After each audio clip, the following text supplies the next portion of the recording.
Chapter 18. After this, Paul left Athens and went on to Corinth.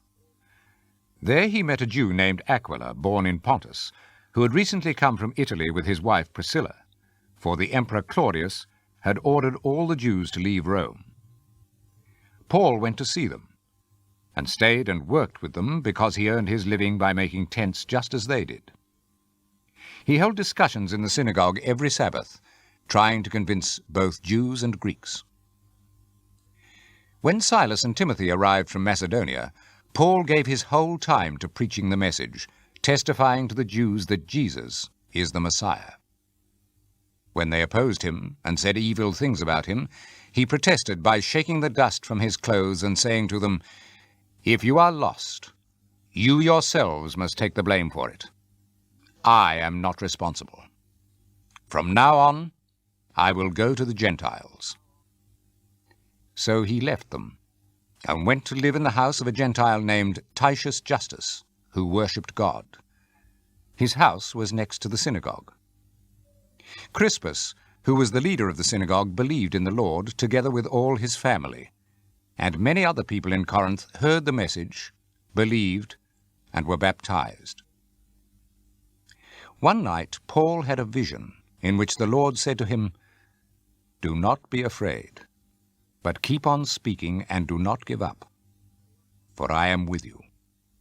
No one will be able to harm you, for many in this city are my people." So Paul stayed there for 1.5 years, teaching the people the word of God. When Gallio was made the Roman governor of Achaia, the Jews got together, seized Paul, and took him into court. "This man," they said, "is trying to persuade people to worship God in a way that is against the law." Paul was about to speak when Gallio said to the Jews, "If this were a matter of some evil crime or wrong that has been committed, it would be reasonable for me to be patient with you Jews. But since it is an argument about words and names and your own law, you yourselves must settle it. I will not be the judge of such things." And he drove them out of the court. They all seized Sosthenes, the leader of the synagogue, and beat him in front of the court. But that did not bother Gallio a bit. Paul stayed on with the believers in Corinth for many days, then left them and sailed off with Priscilla and Aquila for Syria. Before sailing from Cenchreae, he had his head shaved because of a vow he had taken. They arrived in Ephesus, where Paul left Priscilla and Aquila. He went into the synagogue and held discussions with the Jews.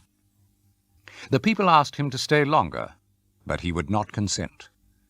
Instead, he told them as he left, "If it is the will of God, I will come back to you."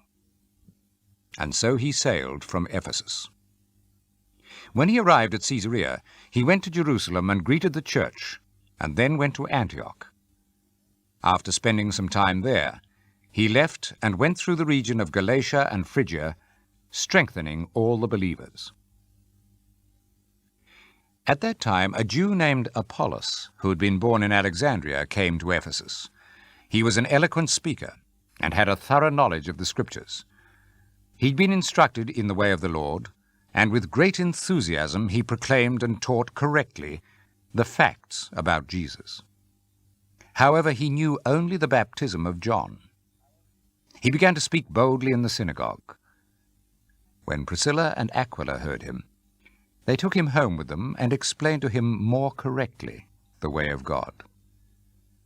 Apollos then decided to go to Achaia, so the believers in Ephesus helped him by writing to the believers in Achaia, urging them to welcome him. When he arrived, he was a great help to those who, through God's grace, had become believers. For with his strong arguments he defeated the Jews in public debates by proving from the Scriptures that Jesus is the Messiah.